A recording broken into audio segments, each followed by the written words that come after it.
हम पूछना चाहते हैं शरद पवार से, या मुंह में लड्डू लेकर बैठे हुए थे? हम सोनिया गांधी से, राहुल गांधी से, अशोक चौहान से, यहाँ के मराठवाड़ा के तमाम नेताओं से हम पूछना चाहते हैं, मुंह में लड्डू लेकर बैठे थे।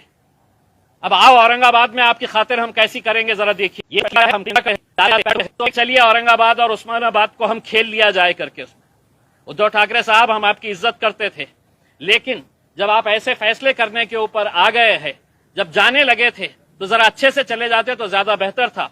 मैं औरंगाबाद की आवाम से अपील करना चाहूंगा, अब ये मामला केंद्र के सरकार के पास गया है, हम इसके जो भी रास्ते होंगे हम वो रास्ते निकालने की पूरी कोशिश करेंगे, और अगर वक्त आया तो हम सड़क के ऊपर भी आंदोलन करने की तयारी रखते हैं। दंगल होऊ शकते किंवा काही ठिकाणी जे तरुण भडक डोक्याचे लोक आहेत ते काहीही करू शकतात अशी सुद्धा शक्यता वर्तवली जाते, त्यांना तुम्ही काय आव्हान? देखिए, मैं औरंगाबाद की आवाम से, उस्मानाबाद की आवाम से अपील करूंगा कि वो शांति बनाए रखे।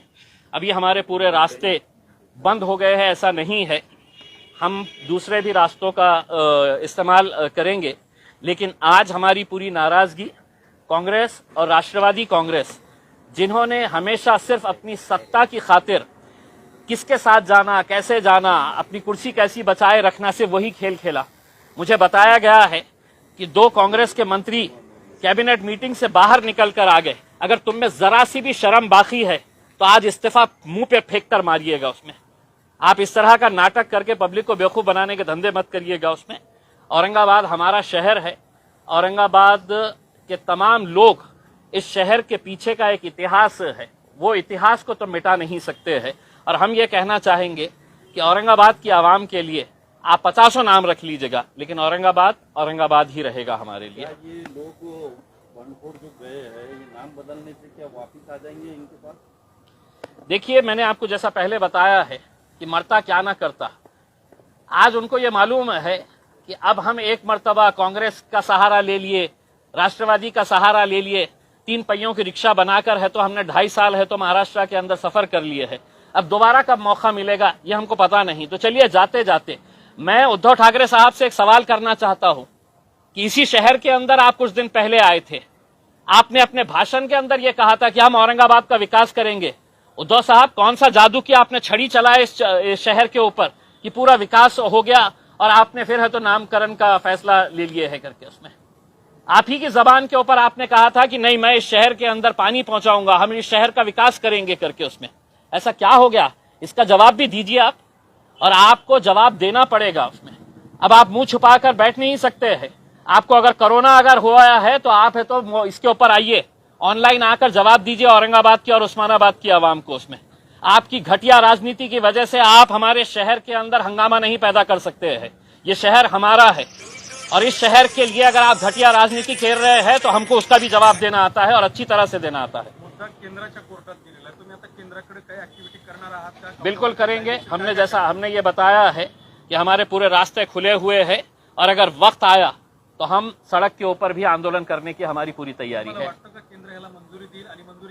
देखिए, मैंने जैसा पहले बताया था, संभाजी महाराज, छत्रपति संभाजी महाराज, छत्रपति शिवाजी महाराज, फुले शाहू अंबेडकर, ये घटिया नेताओं के लिए महज सिर्फ एक नाम है, अपनी राजनीति चमकाने के लिए, अपनी दुकानदारी चलाने के लिए सिर्फ ये नाम है। वरना मुझे बताइएगा कि क्या वजह है कि इतने सालों तक आपने पेंडिंग करके रखा था और जब जाते जाते जब अपना मरने के जैसी हालत हो गई है, अपनी सत्ता गिरने वाली है, तो तब जाकर आप ये खेल खेल लेते हैं। इसमें क्या वजह है आपके? आप ये बताइएगा हमारे को कि अचानक जाते जाते आपको क्यों ख्याल आया? यही तो हम कहते हैं कि आपको संभाजी महाराज से कोई आदर है, सम्मान है, प्रेम है, ऐसा नहीं है। आप उनका नाम लेकर अपनी राजनीतिक दुकान चलाना चाह रहे थे, इसीलिए तो आज आपने ये फैसला अपने फायदे के लिए, अपने राजनीतिक स्वार्थ के लिए लिया है। अब केंद्र सरकार के अंदर गया है, अब केंद्र सरकार ये सोचेगी कि ये फैसला तो कैबिनेट में शिवसेना ने लिया है, अब इसका फायदा हमको मिलेगा या नहीं मिलेगा। तो भारतीय जनता पार्टी भी सोचेगी कि भाई हमने अगर इमीडिएट अगर इसका फैसला ले ले तो इसका क्रेडिट शिवसेना को चले जाएगा।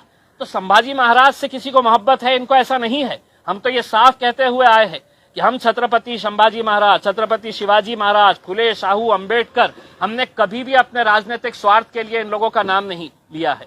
ये बहुत महापुरुष है, हम इनका आदर सम्मान पूरी तरह से करते हैं, लेकिन अपने राजनीतिक स्वार्थ के लिए कभी भी इनका नाम का इस्तेमाल नहीं किया है, जो ये राजनीतिक पार्टियां आज तक करते आए हैं। सवाल ये है सर दूसरा कि अभी नाम तो बदल दिया है, लेकिन कांग्रेस और राष्ट्रवादी कांग्रेस के लोगों ने मुस्लिम समाज को, मुस्लिम वोटर्स को धोखा दिया है। देखिए, मैं यही सवाल शरद पवार साहब से पूछना चाह रहा हूं। राष्ट्रवादी कांग्रेस के जितने भी नेता हैं, और खास तौर से मैं औरंगाबाद के उन दलाल नेताओं को कि आज रात में अगर तुम में हिम्मत है तो शहर के अंदर घूम के बताओ। राष्ट्रवादी कांग्रेस के और कांग्रेस पार्टी के जितने भी नेता हैं, मैं तुमको चुनौती दे रहा हूं कि अगर आज शहर के अंदर तुम्हारे में हिम्मत है तो आओ, निकल के बताओ। पुराने शहर के अंदर तुमको हिम्मत नहीं है, तुम निकल नहीं सकते हैं बाहर उसमें, क्योंकि कहीं ना कहीं तुमने लोगों के साथ खिलवाड़ किया है, लोगों के साथ धोखा किया है तुमने।